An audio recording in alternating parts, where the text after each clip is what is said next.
mean? I call this speaking truths. Appreciate that. I want to hear you guys' truth. I think your voice is important to our community, to our culture. So let's get to it. How y'all feel about society today, man? How y'all feel about being black in America? I feel like there's never been a better time to be black than now. Okay. That's first and foremost. Right. You know, historically, socially, it's never been a better time. We just came off a presidency that first black president. Some people might think Barack Obama didn't do a lot for black people. He did a lot. He did a lot. Yeah. You think so? I think so. I think him just opening that door was big. You know, Most definitely. I've been saying the same thing. I recently was talking to one of my boys about it. Like, I feel like there's a lot of backlash on him now that he's out. You know, he's left the chair. Yeah, I feel like a lot of people have been knocking him a little bit. But I think for him just to open that door was big time. It was major just to see that. You know, I feel like for us personally, I didn't see it as grand as our parents, as our grandparents, because they keep telling me like they never thought they was gonna see this. When I initially saw this in '08, I was like, "Yo, this is dope." Yeah. But the way they reacted to it, Yeah. I knew it was bigger than. Yeah, no, it's definitely. And I mean, it's just the fact that he embraced our culture too. Yeah. no, most definitely. Barack listened to hip hop. He watched the NBA. He was there for sporting events, music events, anything that has to do with our culture. Yeah. He also always talked about how culture is created from us, Yeah. and then it stems down. Most definitely. Dance moves, music, rock and roll, all these things. Like he never lied. If somebody got upset at something he said, he's just speaking truth. I feel what you're saying. I mean, I agree with what you're saying, but I also know like there's two sides of every coin, Right. and I'm not trying to knock him down like that, but it's just you gotta remember this is still politics. Right. So even though he was with our culture, listening to music, showing up at the shows, hanging with Jay and Beyonce, Right. he secured the black vote. You know what I mean? He secured the black vote. Like, and that's one of the things that I think we as a people just even need to pay attention to. You gotta remember when people are appropriating the culture, abusing the culture, you know what I'm saying, using the culture, you have to pay attention to that. We can use our own culture against us. It's been done many times, many times. And I'm not saying that that's what he did, but I'm just saying I always keep that in mind. Like, I'm happy there was a black president, kicked down the door. Now there's room for more people to run, and now people see it. Okay, well we have one black president, and you start to change the minds of people. And now I'm gonna say this briefly with Trump, and people kind of like, you know, people go like, oh, I hated Barack. Like, well, you know what? I think I'd rather have that guy than this guy. So, you know, I'm not big on politics. I'm false definitely by saying that. But like, I feel like it's a big point you make about how like he bridged the gap. You know, allowed us to see a black man in that position. But more than anything, I feel like the biggest thing that he showed me is how powerful we are when we all do it together. You were right. He secured the black vote. You saw how easy it was from that point. Yeah. Like it was. Yeah. And it's like from there, he went through all his terms. He couldn't go back again. So now we're up for another election. And look at the options we had. And I'm not into politics. Yeah, I'm no, not for the same point. But like, I'll be completely honest. That's the reason I didn't even vote. Same here, and I know my mom is gonna kill me when she hears me say this, because she's like, you better get out there, bro, I was scared, like, I was scared, you know what I mean, I'm scared, like, I'm afraid for the future, I'm afraid for my kids, like I was saying, like, I do everything for my kids now, my lady know, everybody know, you know, I do it for my kids, so, getting back to my point, that's what I'm saying, so, they use these systems, and we don't realize how much power we have when we stick together. We don't realize how much power we have and what we can do. We can turn the tide of anything and fight back, but people don't do that. So now they mold our kids to think that, oh well, herd mentality, if everybody's doing this, if everybody's jumping off the Brooklyn Bridge, that's the next fun happening thing. Everybody do it, and they're gonna charge you $50 to jump off and kill yourself at the same time. I know you keep hitting the appropriating the culture. I really like that. Question, because this is something that was brought to my attention that I've been looking at a little bit, right? The Colin Kaepernick thing. How Nike capitalized on the Colin Kaepernick thing. To the point where I feel like they flipped it, and we don't even really talk about what the initial issue was. You know what I'm saying? Yeah. So to me, the way they spun it to make it seem like they're so for Like we stand with the whole, we stand with Cap. You know what I'm saying? But like, I don't know if anyone here paying attention. Yeah, everyone yelled the amount of money that they generated supporting Nike. I don't even know if anyone really like looks at how influential the Nike is to the NFL.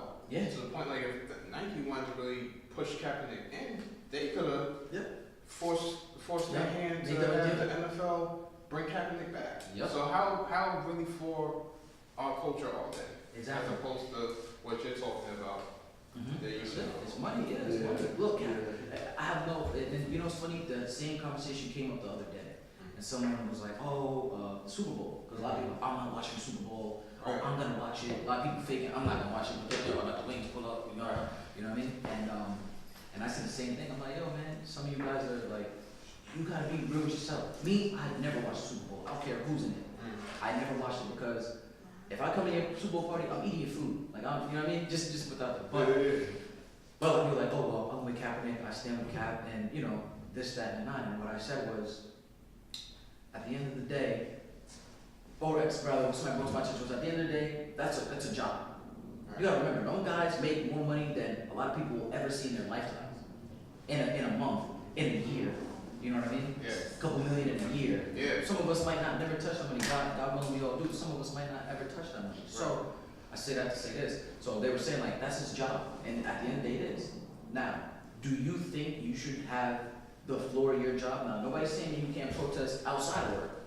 You know what I'm saying? Think about it.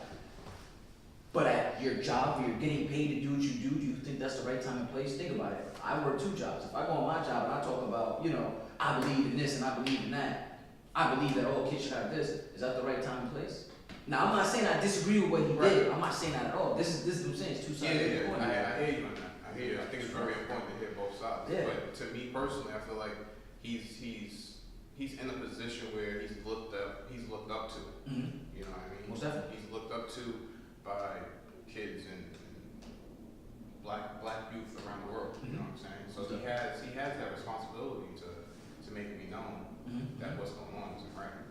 So he's taking that initiative, and to me, he really fell on the sword. You know what I'm saying? I agree. I'm not And he disagree at all. stuck by it. I mean, you know, he technically he has that endorsement with Nike, so he's not jobless. Yeah, no, definitely not. There's always a way to spin it. I know there were people like super supporting him, fundraisers and things like that, this and that, and you know, I'm cool with somebody that cuts his hair. Okay. You know what I mean? So like we've had when that whole situation was kind of going down, I wasn't, you know what I'm saying? You got the fro, that must be. Yeah, well, you know, like lineups and stuff, you know, whatever you get, a little take, whatever. I'm just saying, you know, you gotta get your beard touched up, whatever you do. Yeah, right? It's a child. But no, but I'm just saying, like, he, you know, line up, whatever the case may be, at that time. And, you know, he was telling me, yo, it's crazy, like, he's like, you know, I'm going to this event, and then I'm seeing him at the event, he's telling me a little bit of this and that. And in my mind, like, I'm never really a big sports person, because I always saw something, I was like, you know, I want to go do it. I'm not big or nothing like that, so, you know, football is not really my forte, but I'd rather go do it. But just seeing the things, and like you said, how it affects the culture, like, I don't know, there's not one person I know that could say that's black, that has not bought NFL, you know what I'm saying, any year. Right. You know, how you guys felt like coming up? What were your role models? What were the people you looked up to? My dad. Your father? Yeah, speak on. My father. Yeah?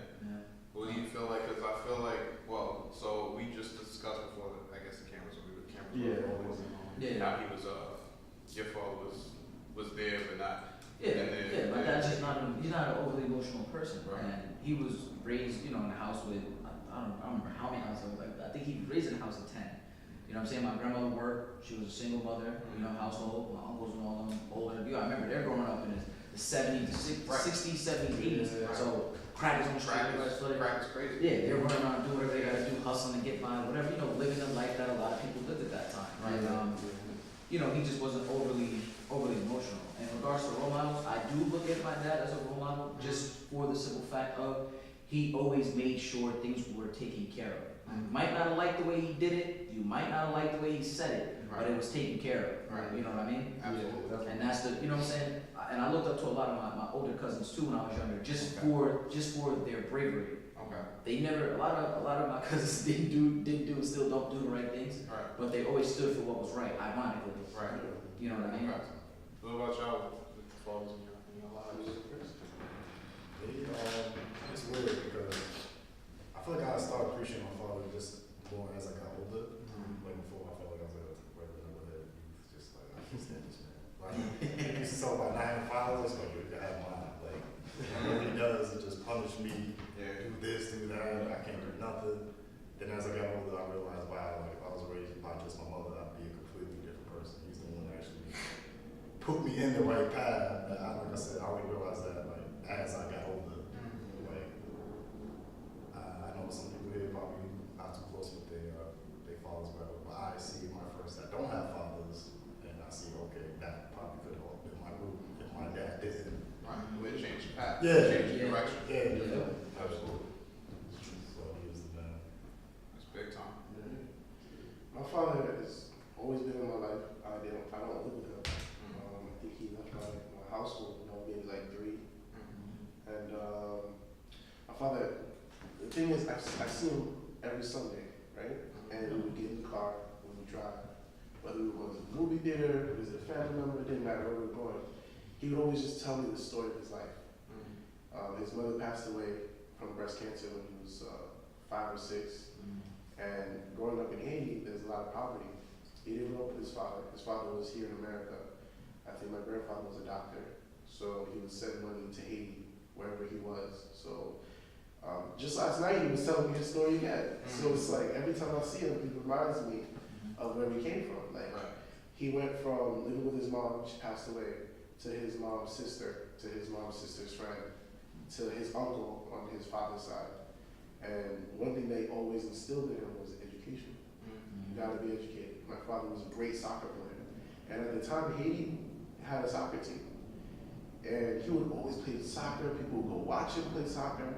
And his uncle was just like, this is not for you. You can be as good as you want, but there's nothing here for you. Right. You gotta educate yourself. Education is gonna, open doors for you. Constantly, been told. He taught himself how to play guitar. Music is not where it's at. There's no music in Haiti. Okay, you're not gonna make money making music in Haiti. So again, education. Right. Came here with 10 cents in his pocket. His father told him, "I'll pick you up at JFK at this time. When you come, you take a payphone. It's 10 cents." So he didn't even have another 10 cents in case my grandfather didn't pick up the phone. So he's like, "You call me, I'm gonna come pick you up." He had nothing but a small bag in his hand with some clothes, like a shirt, some pants. As soon as he came here, he got new clothes for his father, and he needed to learn the language. Right. So he went to City College, and while going to City College, he had to learn the language and take ESL. So one thing is, he was really good at math. So he couldn't speak the language when they showed him biology and all this stuff, but when they showed him math, he solved all the calculus problems in the textbook, and they were like, okay, what about physics? Solved all the problems there, they were like, yeah, you know what, we're gonna put you in this class and, see what you can do. Math is a universal language, so as long as he was in math, he kept getting A's, but he still needed to take the electives, the liberal arts and stuff like that, so he had to learn English. And he tells me all the time, it's not easy learning English and going to school at the same time, but he somehow still did it. And he got his engineering degree. He had his cab license, ripped it up on graduation day. And he was out of job for 3 months. But he tells me all the time, like when I was born, I came with my food, because as soon as I was born, the next day, an engineering job called him. And he was an engineer, he was teaching. He has 3 jobs now. He's an engineer, he teaches for the city of Brooklyn, and he owns a business. Nice. So, all my life I've looked at him as my role model. And that was, every time I saw him, every time I spoke to him. If it wasn't my father, it was Bill Cosby, on the Cosby Show, Okay. Yeah, big time. Yeah, those were my 2 role models. Other than That's that, definitely inspiring. And that's No, most definitely. Yeah. for real. Always. I definitely, I see how that can push you. It definitely gives you like the drive to be like, oh, if he can do it, that's my blood. Like I definitely have the same push, the same drive to get it done too. I mean, me and you view the story a little different. It's funny though, cause like hearing him talk, it is different. Yeah. We we talk all the time, so I already know where you're about to go with that. Yeah. But I feel like it's good to go right after him in that Yeah. sense because I relate to a lot of it. You know, Yeah, so my dad was like part of my life, you know, for a while. You know, he's still. It's less now as I got older. There's so much distance, it's hard to fix that. But like, you know, both parents Haitian, so I understand everything from what you said. He played soccer too. Like, I've watched him play before, and like, I never thought about what my role models were before. As listening to him talk, I mean, it's obvious, you know, like, yeah, he definitely is one. You know, even though he made a choice that he had to make, Yeah. like, it's funny because I relate to what you said too. Like, as I got older, I understand it better. You know, you get older, you have your own relationships, and you know, man, them things ain't easy, man. Yeah. You know? Nope. You know? I'm not gonna start going into why, you know, women are amazing, you know, I love them, but it doesn't get easy. It doesn't get easy. So I get it, you know, for whatever reason they couldn't work it out, they couldn't, but he still tried, you know. I'm not sure if it was the same for you, because I know a lot of Haitians, a lot of people from other areas do this anyway, from what I've come to learn, but his actual name is Nenel, or Urinel, is his first name. But when coming over here, it's like sometimes they have to like pick a different name or something. Yeah, So his name is Peter. He named me Peter for a reason. I grew up my entire life as a junior. He always called me junior. But I mean, ever you be around to this day, I can call him right now, and I know he'll answer. Not hi Peter. How are you, junior? Like, I'm like, all right, cool. So like in the end, he always tried to set me on a path, and like it's harder to understand when you're younger. Yep. But it's like you said, man, I get older now, and I appreciate him for what he tried. Yeah. You know? It's like you gotta live up to the name. Yeah, exactly. Yeah. Yeah, and that's the way he tried to make it, and they were always big on education. The second you hit that note, I knew, man, like, you know, it's education first and nothing else really. Like, he was fine with me doing whatever else, play basketball, video games in my downtime, but nah, it's gotta be education first. Hell, it's gotta be education first and second. Yeah. And maybe you can do something after, but you know, yeah, and that's the only way it's gonna get done. You know, they always told me because of the fact that I am black, I have a deficit, you know. Right. Yep. You got something to make up. Yeah, exactly. And I was raised to know that. And it's because of things like that, I feel like we all have that idea where it's like, you understand the work ethic differently, Yeah. you know? I definitely second that. Yeah. Me personally, I feel like I would have to say my mom. I would have to put that first. That has to go first. I mean, my father was in and out. You said role model? Role model, yeah. That's my role model. I had to pick my mom. Dad was in and out, but I mean, I could put him there. I would put him there more as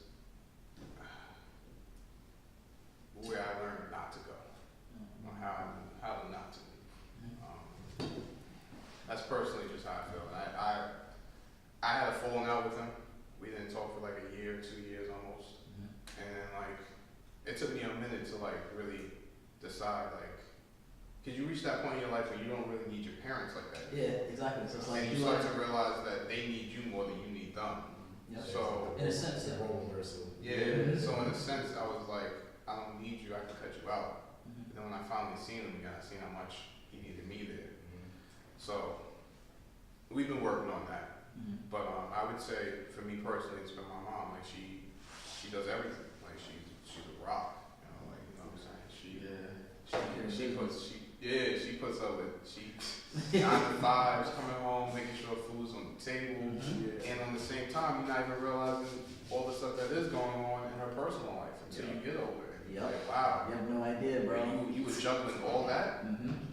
Okay. And so, like, I would say that's part of the reason what makes me do what I do now, is you want to make sure you can take some of that load off. You know what I mean? You want to make sure she's set. You want to make sure your siblings and your family's set. Your brothers. Make sure we all good. Definitely. That's definitely what's been pushing me. So too, like, I can sit here for hours talking about mom. And Yeah. that's all I didn't want to go. That's what, exactly. I didn't But want to say, like- yo, I'm nuts. Yeah. Obviously, I'm talking forever about Sabrina. She don't get mad because I pull up Sabrina, she gets mad. But Yeah. I'll be here for like the whole day. Forever, So That's what I'm saying. You know? And it's like, well, my bad, but more than anything, it's the note you hit about that. The fact that she's the rock and you've seen her go through everything, but it's a little thing that I noticed after I got older. It's the ability they had to hide you from those things. Right. However hard it got as a kid, I don't know if it was the same for y'all, I never knew. Yeah.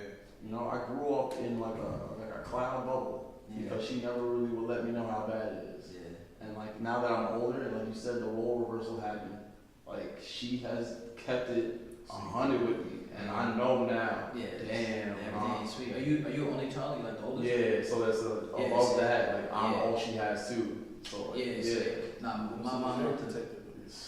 Man. Yeah, not to like cut you off. No, Yeah. I'm the oldest of 6.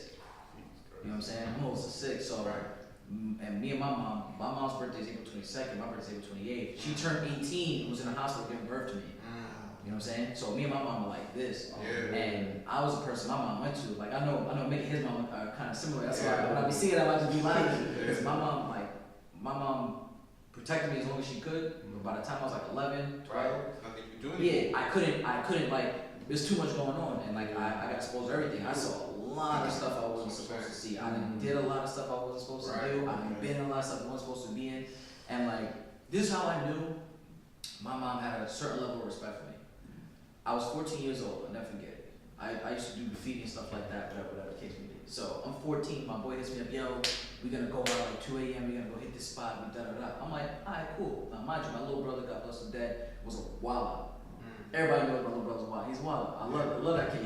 He was one of the most loving people you know, but he was in the streets, like he was really in the streets. So I never had to sneak out of my house. Never. But it just so happened this, I was like, you know what? Pretty sure if I tell her I'm going out at 2 a.m. to meet somebody to do graffiti, she's gonna be like, yeah, right. So, creep out the house, whatever, go through the back side door, whatever, moving. I'm like, alright, cool, got out, cool, go do what I need to do, cool. I'm on my way heading back. I get a phone call. I look at my phone, mind you, I never used to have my phone on me, but I had it this time. I pick it up.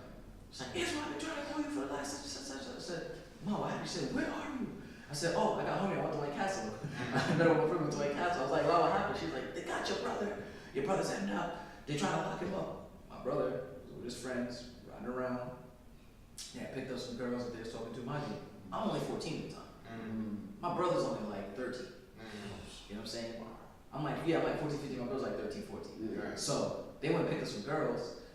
The girls' parents called the cops and said they kidnapped their daughters. Oh wow. So my mom was like, yeah, they got your brother, you know, yoked up, they're trying to lock him up, whatever the case may be. I need you to get back to the house so I can go. You gotta keep an eye on the kid. Right. She's like, I'm like, alright, cool. So I fly, I'm running, I'm sprinting to the house, I get to the house. She's like, I don't understand. I don't know why you snuck out, you could have just told me you were leaving. And I'm sitting there like, you know what I'm saying? But that's how I know, like, the conversation now, like, she was letting me know what's going on. Yeah. This is what's happening. Most parents be like, what are you doing out the fucking, get to the house, we'll talk later. My mom lets me know exactly what's going on. Even now, she'll call me, listen, such and such is going on with your sister, because she knows, like, I've been,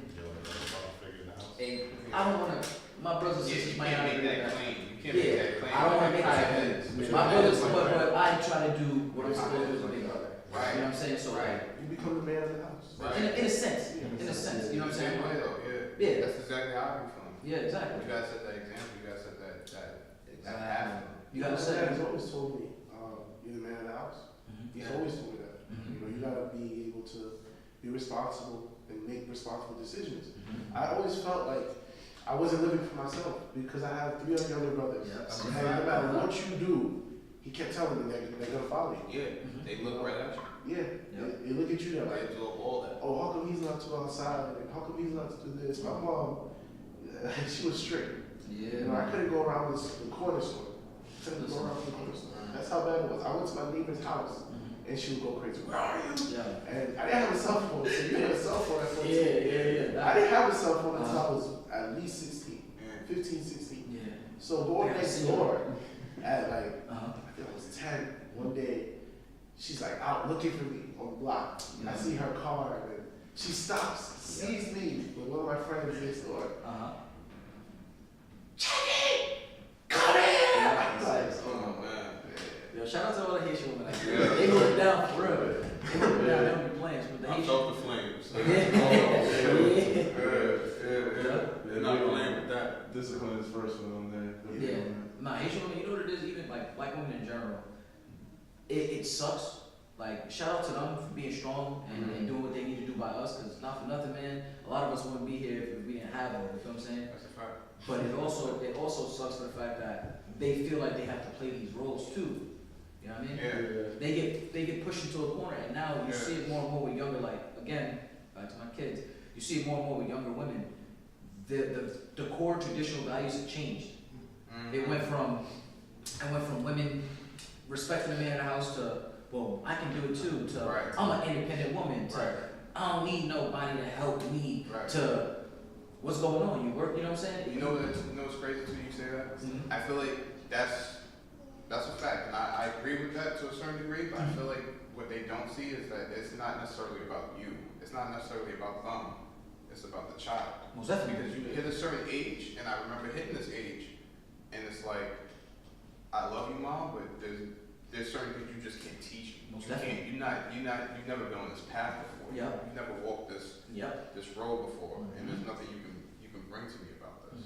So then you're leaning on random role models to teach you things where that father figure should be in that place to teach those things. And I feel like that's where the biggest gap is right now, because you just hit that age where it just separates. You know, I remember being like 12, 13, and literally I went to private school because the high school that we lived in, it was crazy. I couldn't go there. Yeah. So it's like the first day of class, and I'm sitting there with my tie, like, Yeah, suited and booted. bro, like, what am I supposed to do with this? Yeah. What am I supposed to do with Yeah, this? right. To the point, My like, first job interview, I didn't know how to tie a tie. That's Yeah. why YouTube taught me. Oh, yeah, you too. know? Yeah. we had one of my dad's old ties sitting there, and we like deconstructed it, Oh yeah. and like was like, alright, so that's the way it. That's Alright, crazy. so then we read. That's bravery right Yeah, there. yeah, man, listen. Yeah, we got it. I had somebody help me tie mine, and I just never untied it. I just like. Yeah, you just left it right there. I just did. Hang it on the door now. Next day, okay. Exactly. I grew up with my parents. My parents still together. I consider myself like a Disney child. Yeah.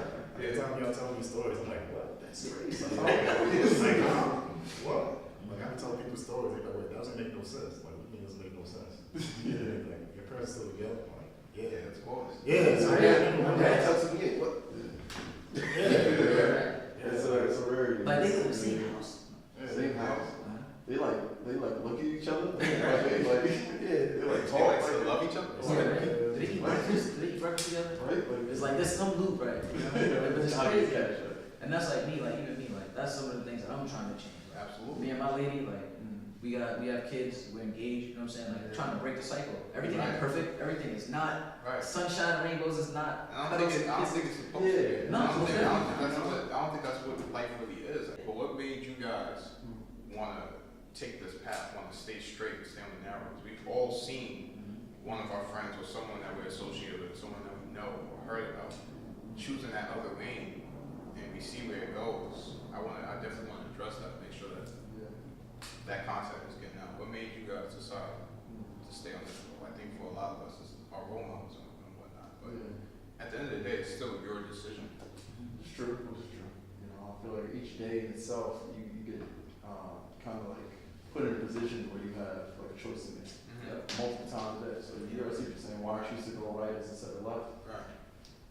Yeah, I mean, I feel like you're right. Definitely, the role model thing is a big reason for why. Like, I feel like even from the cultural aspect of it, you can attest to this. Like, I kind of never had a choice. You know, like I know what you're saying. Like, like the role models set the path for you, tell you how you should do it, but in the end, it's still your choice. But when it's ingrained so early on and so often, and it's just like once that moment comes up where you have that choice, you're gonna have that moment. You know, you have the two sides that come up, and it's like my other side that tells me not to do it. That's my mom. That's your mom. Yeah, and like she probably got up to the hand, and she looking at me like, yeah, you probably shouldn't be doing that. Yeah. And so this time where I'm like, yeah, I hear you, mom, but I'm gonna still do it. Yeah. So obviously, like you said, like not perfect. Yeah, nobody. Don't always choose the right, but in most cases, it's because of that. It's because it was already ingrained from before. So if I know it's right, it's just kind of like you said, you want to stand behind your product. I stand behind my product, and what I know is what I am. Right. I was molded and made this way, so I stand behind it. I'm just gonna keep being that. Right. That's what I'm saying. Yeah. What makes you stay on the right right path. Yeah. I always just want to just, like I said, I'm a Disney kid. I'm gonna just emulate my parents, because in my eyes, they won like everything. But if you know me, my parents are always on vacation. Like, Yeah. they're just Always out flying they go to the pool, I come downstairs, there's a note saying we at this state, in this country. we're Living their best life, man. I saw that and I was like, all right, I want to be just like them. So, like me, I'm like third generation law enforcement. You know what I'm Nice. saying? So, and like all my family's basically like law enforcement, so, and they're all doing pretty good for themselves. Like one of the things they always tell me was like, you could do whatever you want, just go to the DCAS website, try to get a government job. DCAS, yeah. I don't care what you do, go to DCAS, get a government job, wherever you are in life, you know what I'm saying? Break that down real quick. What is that? DCAS is where all the government jobs are at. Okay, so it's So it's just a whole bunch of listings, correction, Firefighter. firefighter, so it's literally dcas.com. yeah, DCAS.com. Okay, like DCAST. DCASS. Oh, Yeah, DCAS. Yeah, DCAS. DCASS. Yeah. I got a little link right here. Yeah. Ah. I had a brother, real quick. I had a brother approach me at one of my jobs. I was working. He said, "Listen, brother." He said, "You go out, you work hard." He said, "Go on the DCAS website." He said they have to hire black firefighters in the city or something like that. He said they just won a lawsuit. It was a brother. Never saw this man a day in my life. And he was like, "Listen, go on the website." He said, "Fill it out, take the test, whatever case. If you make, you make. If you don't, you don't. But they have to get us in there. You need to get in there now." And I told everybody I possibly could. Yeah. I know I don't That's want to big fight time. time. That's No, what we but need to do. yeah, but bro, that's a living of it. Yeah. I'm sorry, I didn't mean that. That's what we put out there. Right. That's big time. I mean, for me, deciding to do the right thing, kind of like what you were saying earlier with your siblings. For me, that's been the big push since they were born. Really, making sure that I'm making the right decisions so they make the right decisions. Because I have a lot of cousins. Yeah. A lot of cousins, and they be making moves you would not believe of. Like I'm talking, I got cousins locked up for trying to pull bank heists. Yeah. You know what I'm saying? Like, what are you doing? What are you? Yeah, nah, man. So you see them make these decisions, and you're like, all right, that's obviously not the route to go. Like, I get these Ponzi schemes that they be coming out with, but nah, it's a slow grind. Yeah. It's a slow grind. We gonna get there. Like if you know me, I'm full of confidence. Yes. I'm full of confidence. So like, I know it's a slow grind, but I'm gonna make my way there. And people might knock me and tell me that's not gonna work out for me. All right, you're gonna see when I get there. Yes. And the reason why I want to get there is I want my brother and my sister to know they can get there too. I want all my brothers to know they can get there too. Yeah. And like, right now I'm part of the Big Sister, Big Brothers initiative organization for a mentor program. And one of the main reasons why I wanted to do this was because I want to reach even more of the youth to let them know. You don't have to pick that side. You don't have to be a drug dealer out there slinging or thinking of some type of Ponzi scheme or some type of get rich scheme to knock a couple people over and get rich quick. Like that's not gonna get you there. You need to stay, work hard, grind at whatever profession you want to grind at, and make a living doing that. There's nothing wrong at all with being that person. Actually, to me, it's inspiring to see that person, that's working 2 jobs and provide for their family. To see that black business owner, I think is inspiring. To hear about your father is inspiring. To watch and see all you guys, honestly, y'all inspiring, man. Like I see how you guys work. I'm like, all right, my brother's out there getting it. I wake up in the morning, I'm like, you know what? I'm gonna get out there and get it too. Yeah, we gotta get it. So y'all push me just like that. Like to me, it's a competition, but it's a loving competition. Exactly. You know what I mean? Like, I love to see you guys progressing, and I want to progress just as far as you guys do. And as I progress, I'm gonna pull y'all further, and when y'all get ahead of me, I'll reach back and jump with me further, and then we're gonna keep it pushing, man. That is the goal. That's the plan right here. And I want the youth to know that they need to build that same foundation with each other. Yep. And I'm gonna be right there behind them pushing them. Because as soon as I get to my spot, I'm throwing the rope right back down and I'm pulling them up. What do you think I got these muscles for? Yeah. Oh, my shirt is a little tight. But yeah, Joe, that's it, bro. That's it, man. It's all about setting the foundation and just reaching out to people and letting people know like you can do it. Like even me, like my biggest motivation and what keeps me on straight is just like I always wanted to do what everybody else wasn't doing. You know what I mean? Like just like you, I got a bunch of cousins. I got a bunch, man. I done seen so much stuff going on. I got a cousin. One of my cousins was in jail for life for attempted murder. One of my cousins, he passed away in jail. One of my cousins is in jail for life for murder, 45 to life. My uncle, God bless the day, he passed away, and he was in jail for like 10 years. Like, I collectively, if you put all the males in my family together, know the time they did in jail, man, probably spans like 2 or 3 lifetimes. You know what I'm saying? It's crazy. It's crazy. And I always saw what they were going through, and I just didn't want to do that. Like, I felt like I was better than jail. You know what I'm saying? And I'm not discrediting nobody. I love my cousins. My cousins taught me so much, but me personally, I'm not built for that life. I'm better than jail. You know what I'm saying? I tell them I'm not giving jail a day of my time because I don't deserve it. I deserve much more than that. You know what I'm saying? I deserve to be in a nice swanky hotel somewhere with my feet up. You know what I'm saying? Chilling with a Moscow mule or something. Yeah, with a soft robe on. You see what I'm saying? With a soft, you know what I'm saying? Chilling. And I like to keep my feet out. I don't like wearing socks in the house. So you know what I'm saying? But so that's what pushed me. That's what I'm saying. So like that's what pushed me, and now I got little ones. And I think that's important too, because that shows, like, I always looked at them and I was like, oh, why are you doing this, right? And it clicked to me at one point, it's the mindset. It's the mindset. They can't see that. They can't see that there's another route. And it's like, you get, sometimes I would get angry. I'm like, yo, like, come on, man. Like, this is not hard. Like, nothing we're doing right now is hard. It's just a different mindset. You know what it is? Going to jail is easy. Being in jail is easy. You get 3 hots in a cot. You get to chill all day. You get to read books. You can work out. Mentally, is rough. Mentally, if you're a social person, but if you're a person that's kind of reclusive and you like to chill by yourself, you go in there. I know dudes who go in there and do time, nothing. 8 months, done. 2 years, done. 6 years, done. Come out, hit the street, go do the same thing again. They don't care because going to jail is easy. They got a system set up. I got money in jail. I got somebody putting money on. Think about it now. You can call anytime. Like I think the phone's available to you all the time. I've never been in jail, so I don't even know what's been told to me. But you can jump on the phone anytime you need to. Hey, listen, I miss you. I love you, baby. You know, girls put money on you. Good. Guys too put money on you. Good. You go in there, you eat, read, work out, get out, boom. I know dudes be like, yo, I'm in jail. Listen, I'm gonna be out by the summer, so I'm in here working, come out, opt up. Right. That's why exactly. Whenever somebody tells me, yo, man, I gotta record, I fear for them.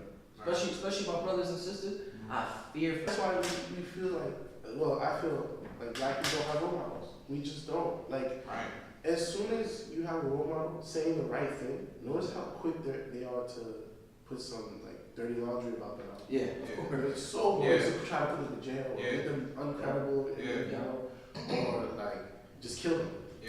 You know, Tupac got shot, then he got shot.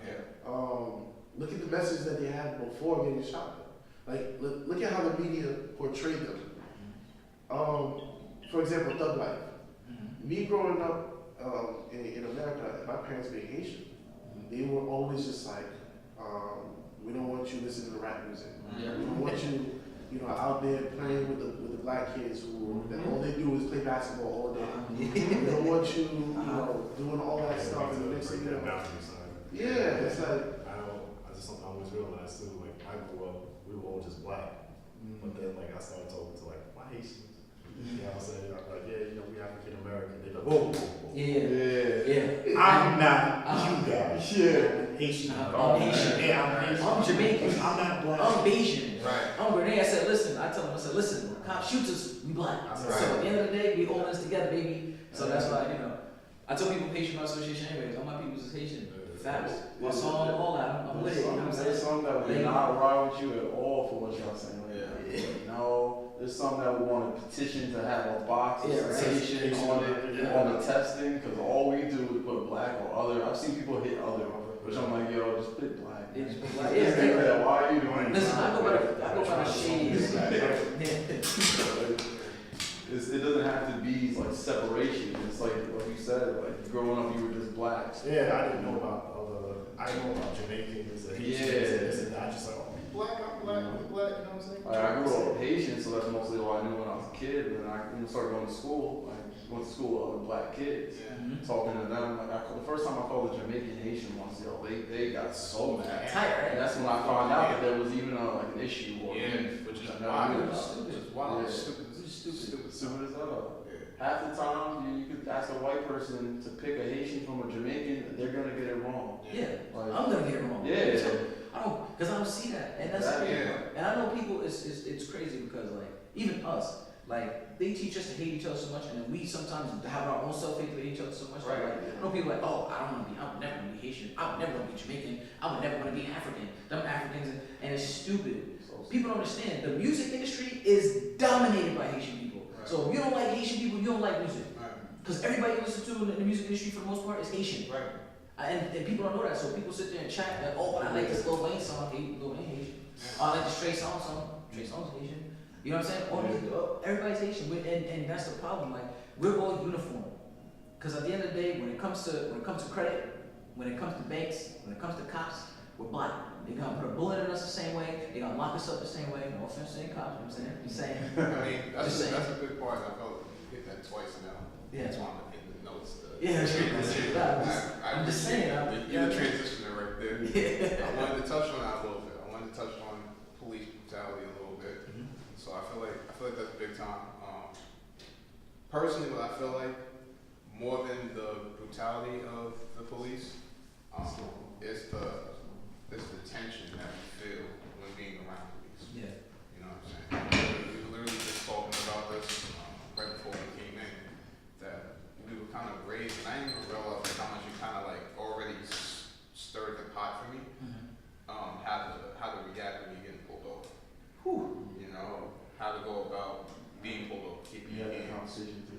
on the steering wheel, making sure you don't make any sudden movements, stuff like that. So just having that mindset, being at a young age, being told that, you kind of already looking at it like, why is it so scary? Like, why do you need to like walk me through this? Is it really like, is something bad that happened? So it already kind of paints that picture in your head, like, oh, this is a scary situation to be in before you even have a license to drive a car or anything like that. Yeah. You're already being taught this, so it creates that tension just from the get-go. Police brutality.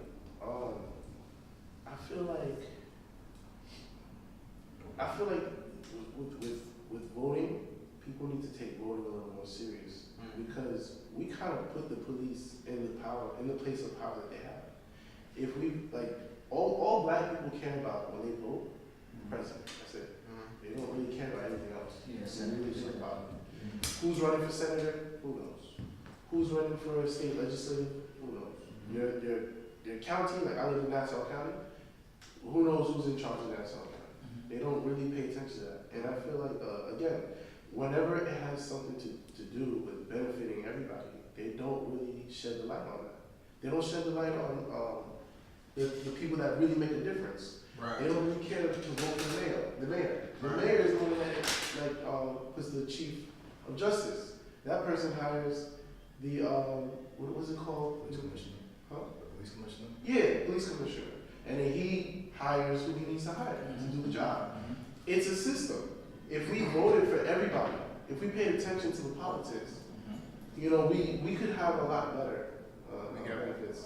much better influence. That's what I said was the issue. The issue to me, like the police, it's the politics, it's the laws that they make that we abide by that for some reason always we always have bad interactions with black neighborhoods because, you know, like these are the laws that always conflict with like our neighborhoods. You know what I'm saying? Like I'm a transit cop and one of the things I did was people jump the turnstiles. Who has the least amount of money? Right. So who's gonna be jumping the turnstiles? Right.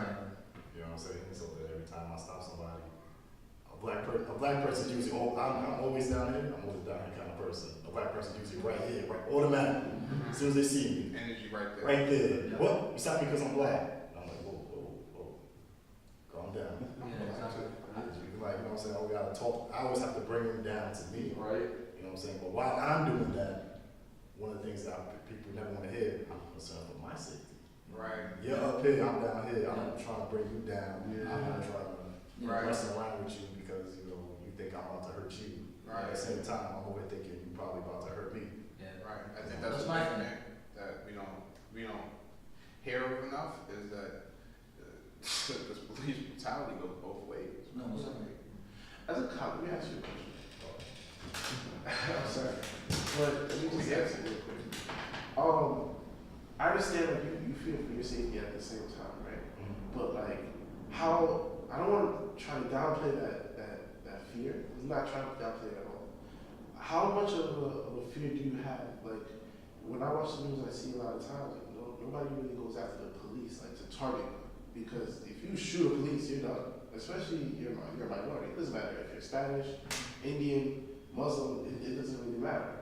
So, like, how much of a fear do you really have? I mean, in that sense, that's all I just want to know. A fear as in what?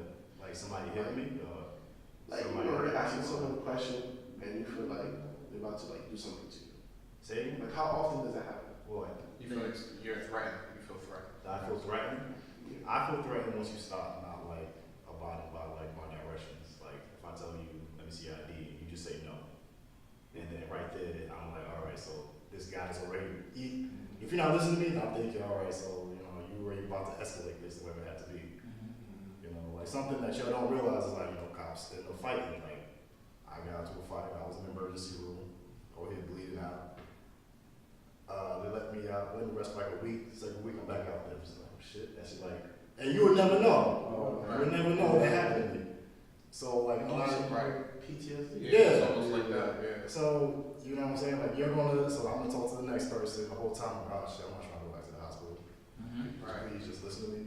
Yeah. Bah, bah, bah, bah. See now the whole time I'm over rethinking like what just happened. Like, Especially if it's like any of the same signs start showing themselves. yeah, like if it's going down the same exact way, like yo, I just want to talk to you. Like I don't want to talk. Now you're gonna get like, So how do we ease that tension Well, between? I was gonna, not to cut you off, Yeah, just go ahead. even then, I was gonna say before, yeah, no, I was gonna say before, like me, I've been beat by cops twice. All jokes aside, and I'm not a violent person. I don't really. I mean, I've obviously been in crime or whatever the case may be, but I don't live that lifestyle. Right. And I've been beat by the cops twice, but I think it's more on how we react. And it sucks, and it's hard to say this, but you can't be afraid. And people gonna be like, how am I not supposed to be afraid out here killing people? Right. Da, da, da, da. Yo, you can't be afraid.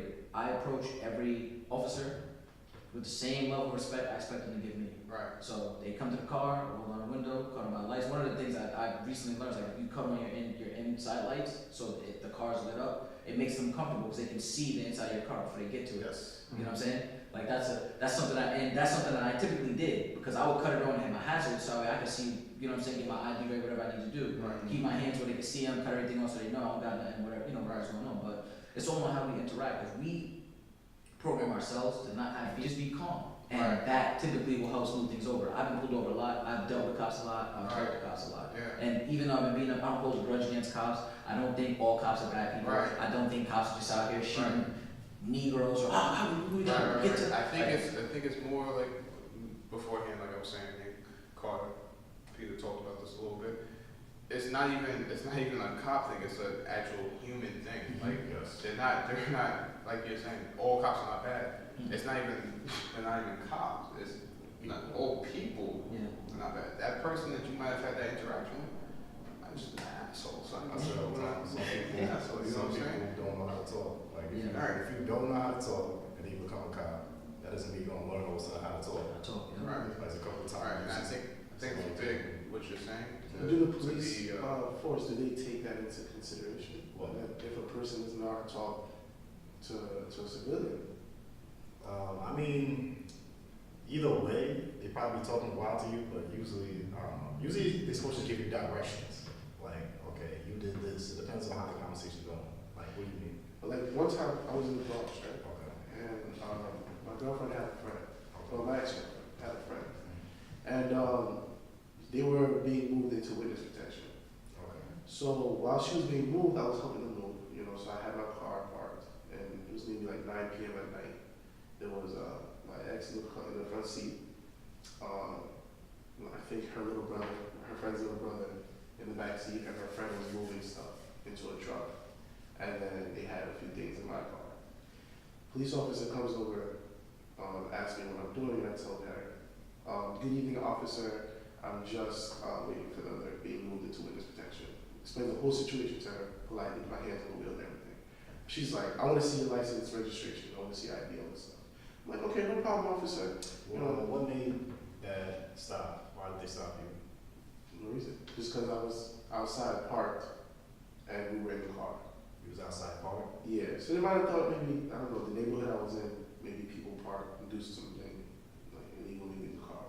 I'm not sure. But, so she asked me to give her my license and registration. At the time, I think I was 20. Okay, so I was young. Anytime a police officer spoke to me, just did exactly what the police officer said. Showed my license and registration, and then here comes my ex's friend coming out the house, and her father's there, and he's like, what's going on, officer? Why? You stay over there, sir. No, but why is he getting pulled over? Did he do something wrong? He's just helping us move. You stay over there, sir. Don't worry about it. And then, my ex's friend comes, she's like, he didn't do anything wrong. He's just sitting in a car. That's not fair. And because of this, I don't know why, I felt like the police officer was just like flexing her power a little bit. Because at that moment, everything was cool. But once they started like, he didn't do anything, what's going on? Asking questions. Had me come out the car, put me against the hood, searched me. I'm like, I don't have anything, I'm not doing anything. She's like, well, I want to search your car.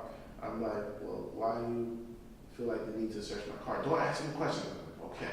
I opened my trunk, I had nothing illegal in the car, and she's taking their stuff, just throwing it. That would aggravate somebody. It's, realistically speaking, you see, it's just a normal traffic stop, and you've got some stuff you're moving, and you're throwing veins. It could break. Why would they do something like that? So it's like, that's why I said, do they take that into consideration? An officer doing something like that, even if I had complained to the precinct, would they listen to my complaint? How serious would they take that? You gotta go to CCRB, it's called CCRB, I can't remember the whole thing. Okay. And that's how you deal with it. I mean, it does work, because anytime we get like a notification for it, or we're just like, because we do, like people don't realize, we do get in trouble. Right. Like y'all think that like cops do something right here that we never get faulted? We get in trouble all the time. Yeah. You go over there and then they find us guilty, then we're like losing hours from our time there. You know what I'm saying? Like you can't make a case against it. But how do you prove it? Huh? How do you prove it? You just complain, that's it. Like, this is the first time I ever heard of this, type of like a recourse that you're going to do. Yeah, I didn't know that. This is something that needs to be, Which I was going to say. especially little black community, we don't know this. I didn't know at all. Did you know that? I was gonna say a couple things, not to defend you, because I'm not really, one, you're asking him like, do they screen for that? Think about it. We all go to job interviews. Right. Like I'm saying. Personally, I hire people all the time. Yo, that's a that's what I'm tough saying. call. No, Like, yeah, you people can't- take interviews, yeah, and right. they perform in their interview. I could be hiring Oh my serial God. killers. Like they like. Yeah, I might not have never wore a tie a day in my life. I'm gonna wear a tie today for this interview, though. You know what I mean? I might not have ever, hey, how you doing? Right. But I'm gonna do that for that interview. You know what I'm saying? So that's It's kind definitely of hard. there's cracks, and you can still. But the reason I actually- brought that up is you have a partner. Most cases you have a partner, and your partner sees how you act with, regular citizens. Yeah. They don't ever complain about it. They never, Nah, but you remember. hey, this isn't okay. You can't do this. But they're doing a whole investigation now on people that weren't.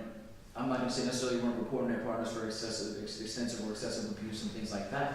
You have to remember, just like I'm in a brotherhood. Like if me and Nick going, we're doing something and Nick breaks something like that, I'm not gonna run. Hey, yo, he broke that bait. I'm not gonna just rat him out. So certain people, there's still a brotherhood in Right. anything. Right. The job I work at now, I'm in the union. I'm in the union in both jobs actually.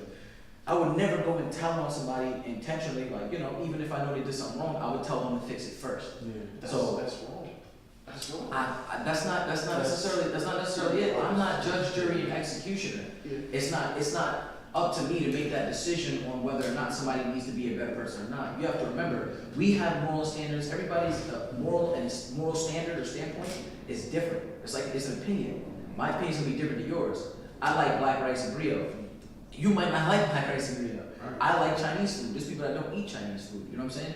I like my jeans fitted. You might like to wear joggers all the time. Right. Does that make you wrong? No. Does that make me wrong? No. We just have different opinions. I just feel like when you categorize opinions like that, it kind of gets messy because we're not talking about jeans and a sweater and your opinion of like what you like to wear. I'm talking about upholding the law. Somebody could die from that. If my friend's family had moved a step forward, that could have been my point.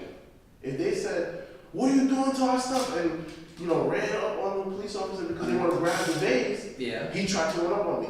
And Yeah, but see, we gotta understand. You see what I mean? I understand what you're saying. So but I'm not talking about a situation where Mm-hmm. I like a sweater, you like hoodies. Mm-hmm. That's not the same thing. It's Understand. more of like if you see someone doing something to entice a reaction, Yeah. it's like, listen, I know we're doing an investigation, but this isn't right. Well, let's speak Simple on as it. that, and I've never seen that been done. But I'm let's speak sure on that it. is done. That is done. It's not. But look at it like this. Yeah. Look at it like this. Just like you said. If they stepped over the line, you have to remember, as an officer, and this is the first thing that came to mind when you said it too, which I was going to get to. If an officer stops me, and I don't want anybody to intervene, because guess what happens? If they come out, oh, he didn't do anything, like he said, I'm here, they're there. Right. So now I need to secure myself. I need to make sure it's 10 of y'all, They for want to go example. home too. Yeah, and there's only one of who's each. running out the house. I don't know who has a gun. Right. Everybody in the house can just hit the Yeah, police. exactly. Right. That's always, anytime I see a black person and they come out, I just automatically assume they're Right. the police. Right, right. Yeah. I think that's It's crazy. what It's I like wanted to touch on the biggest part. Like, not so much, like, I get it, there's definitely problems within the system, but it's harder to fix those right now. What I want to address is how do we approach these situations? And I think what you were saying, what you're saying, but coming to them with that respect, so you're down here with them, Yes. Exactly. Yeah. can address the You gotta situation stay calm. quickly. And I get it, that situation, that's definitely The situation where they, different, I right? was here, the police officer was here. Right. I was giving them my ID, everything was Right. going good. Yeah, most definitely. Until your family came to them. But it's like a fire. So her family You came throw out. gas on fire. They had to pull me Yeah, out. they came to Put me against the hood, and I Right, was yeah, compliant. and You know what I mean? that's Because they but want I to think, continue. I think, When I don't agree with it. I agree with it. Yeah. No, I agree with him where it's like, you should, if the police officer is here, like, let me see your ID, just give him your ID. Yeah, most Right. definitely. Just give him that ID. right. And The I think moment that's you important. I think what escalate- you said with, I agree with you. with you not being afraid No. is the biggest part. Yep. And that's what we have to teach our kids. What we gotta You teach. shouldn't be afraid. And we have to teach that to even. One line, I'm sorry, just real quick. We gotta teach it to even the people who don't know how to conduct themselves. Right. Like, listen, you gotta be calm. We're all human beings at the end of the day. We all bleed Right. the same blood. So be, accommodating.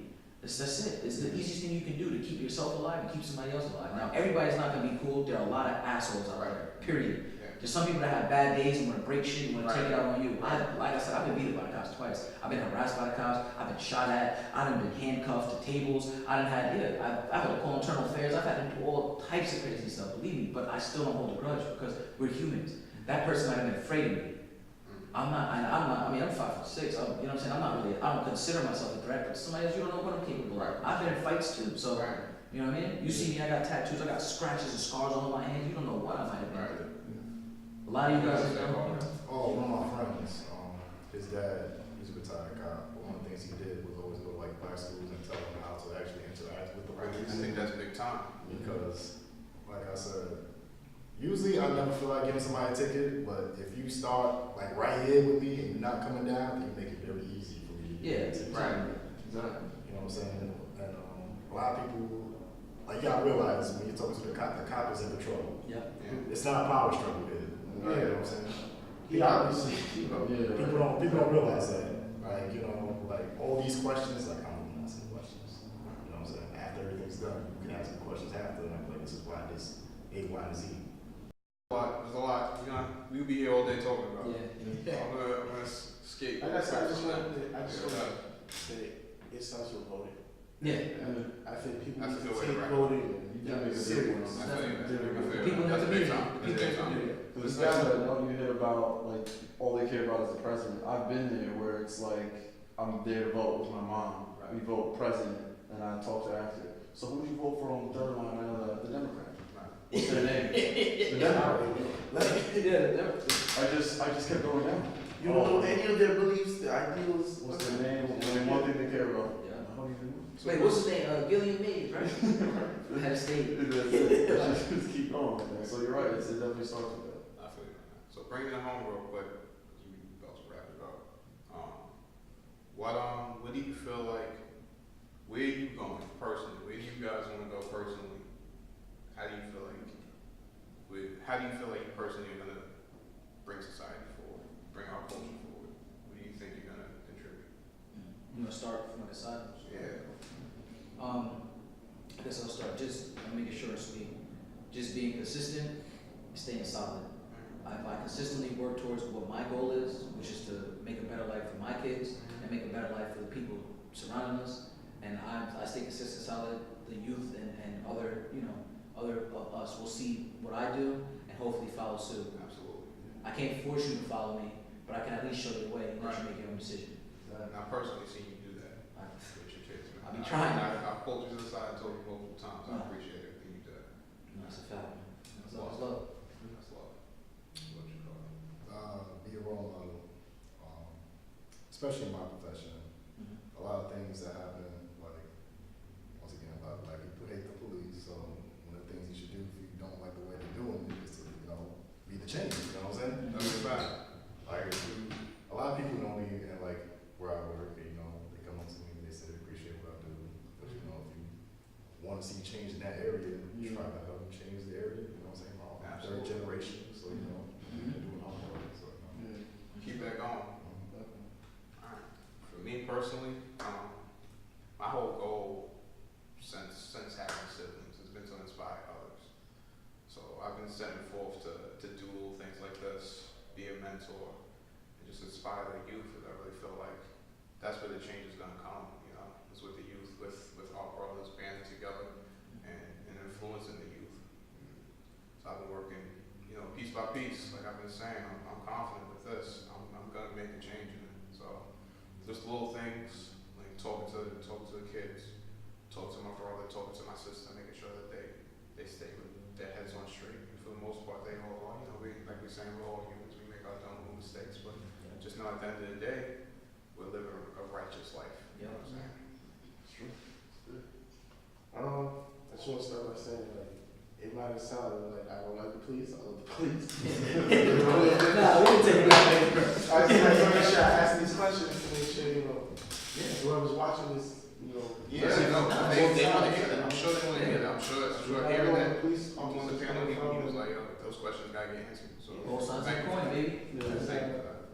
What I want to do for our people, just keep pushing them. Like everyone else here said, I'm an educator, I'm a teacher for math. I work in the New York City public schools because of the fact that the education system in New York City is so mishandled, and I just want to help them out. There are moments where I teach you a lesson and I always tell them about our history because the narrative that they have today is just a pity. I don't like the narrative that they teach us in history class. They don't teach you the great things that black people do. And It's big time. yeah, and nobody really asks questions like why. Like you said earlier with your cousins, when you see them do something like get involved in a band heist, it's like why? But you're not really patient enough to hear the answer. It's just why. Right. So It's almost rhetorical. yeah, and my family coming from Haiti, they always instill education comes first. Like you said, education comes first. And with these values that I have as a person, I just want to push that out to the youth. I always tell them, guys, you could be a rapper, you could be, a philanthropist, you could be an entrepreneur. It's okay. You can do whatever you want to do in life. But if you have no education, who's going to give you a chance? Right. There's a lot less opportunity. I watch Steve A. Smith all the time, and one of the things in the first week of school that I made my students watch is Steve A. Smith talking about how everybody wants to be Jay-Z, everybody wants to be LeBron, they all want to be Kobe, but everybody can't be Jay-Z and Kobe and LeBron and Jordan. Everybody can't be, but you know who you can be? Everybody has an opportunity. Stephen A. Smith, go to school. I had one parent in my household, one mother. I went to college on a scholarship. Major in media and what is it? Journalists, communications and journalism. Got a job at ESPN because of getting an internship and stuff like that. These opportunities are available to you. Yeah. Not everybody has the availability to be Jay-Z. And that was powerful.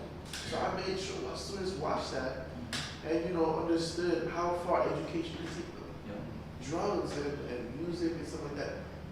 I wouldn't want to put drugs and music in the same topic, but it's like, there's less of a chance of you making it in the world doing something. There's more of an opportunity to be a police officer. I want to say that real quick because what you're saying, that speech, I remember that speech, that was big time. But I also want to point out, you all see these stuff. You all too. Yeah. Like these are like the paths that he's talking about. We all have taken those paths now. We're not, the analysts on TV, but we're successful in our own right. You know what I'm saying? So I think it's very important to know that we all did the same thing, took the right path to get to where we are now. And we gotta stop judging ourselves all the time. That's right. That's a fact. As a teacher, I notice I don't judge my students. When they tell me something, I'm like, oh really? It's hard. And then, hear everything they have to say, talk to them, and then judge them. The youth, they hate being judged. I hate being judged. As soon as you tell me something wrong with me, it's like, all right, you're not listening to me. You know what I mean? I mean, for me personally, I've never really been a person that looks ahead. I'm always a living in the now type of person. So I'll definitely be brief on mine too. Like I don't really talk a lot. I'm not a person who speaks a lot. I read a quote that basically read off something that the biggest successes are oftentimes reached in the dark. For what people see of you, they'll, like you said, they'll make a judgment for who you are and based off that one moment. But in the end, all the successes you have, most of the time, are in the dark. You can be an artist, and most of your successes come from being by yourself, writing lyrics and coming up with ideas and stuff for yourself. And no one will even see that part of the process. Right. You only see what you did at the end when you got on stage and you put it out. Right. So for me personally, looking forward, just to keep working on myself. Obviously, like people won't see the process it takes to become what I will be, but in the end, the end results will show based off of the work I put in. So I know I'm gonna keep doing that. But more than anything, I feel like I'm starting to get a path for. I want to for inspiring the youth. Like I never had siblings, so I don't really know what that's like. I'm not a big talker, so I feel like I'm not gonna be able to inspire the youth much from the words I say. But if anything, it's gonna be from how I act and how I approach them. Right. So I'm gonna keep carrying myself a certain way. And then now that I have another path that I want to do it, I'm gonna visually try to give interpretations to show people things. So there's definitely things like this that we're doing now. As many opportunities I get a chance to, definitely get them going. And that's what it's all about in the end. We all have our time here. It's gonna end at one point, but it's for them. So again, I want to thank you, brothers, for coming out. You know what I'm saying? This is a big time for me. I appreciate y'all. As I move forward, I'm gonna pull you guys forward, and as you guys move forward, please pull me forward, man. That's what I need, man. Let's talk the truths. Thank y'all, man. Brother, That's a wrap. my brother. All right.